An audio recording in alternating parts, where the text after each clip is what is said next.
फवाद चौधरी ने हुकूमत को हटाना मुल्की मफाद में करार दे दिया। हफ्ते या इतवार को हतमी लॉन्ग मार्च की कॉल दे देंगे। अवाम को चाहिए फाशिस्ट हुकूमत को हटाने के लिए रद्द-ए-अमल दे। PTI रहनुमा की जहलम में मीडिया से गुफ्तगू। बोले वज़ीर आज़म हाउस की ऑडियो लीक होना संगीन मामला है। सुप्रीम कोर्ट को चाहिए मेमो गेट की तरह तहकीकाती कमीशन बनाए। अहमकों के एक मैं समझता हूँ ग्रुप है जिस वक्त पाकिस्तान पे मुसल्लत है। इसको हटाना पाकिस्तान का इंटरेस्ट है। पाकिस्तान के लोगों को हम ये सैटरडे संडे तक जो है वो हतमी कॉल दे रहे हैं। पाकिस्तान के लोग बाहर निकलें और एक फाशिस्ट जो हुकूमत है उसके खिलाफ अपना भरपूर रद्द-ए-अमल दें। अदरवाइज तो हम बर्मा या नॉर्थ कोरिया बन जाएंगे। अगर वज़ीर आज़म पाकिस्तान का दफ्तर महफूज नहीं है तो पाकिस्तान में कहाँ क्या चीज़ महफूज है। मैं समझता हूँ कि बहुत ही ये संगीन मसला है और इसके ऊपर सुप्रीम कोर्ट को चाहिए कि मेमो गेट की तर्ज के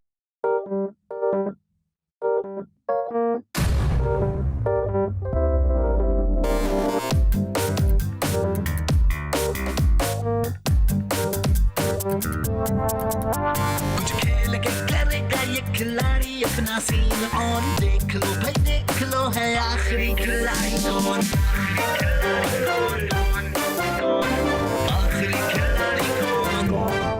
कुछ खेल के करेगा ये खिलाड़ी अपना सीन ऑन। देख लो भाई देख लो है आखिरी खिलाड़ी कौन।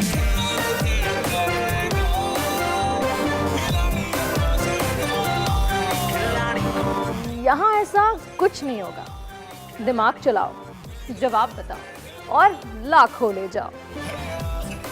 आखिरी खिलाड़ी कौन? आखिरी खिलाड़ी कौन? पीर और मंगल शाम 7 बजे सिर्फ बोल एंटरटेनमेंट पर। सबसे ज्यादा व्यूज, सबसे ज्यादा रील्स और सबसे ज्यादा रेटिंग के साथ बोल अब भी नंबर 1 पोजीशन पर बरकरार।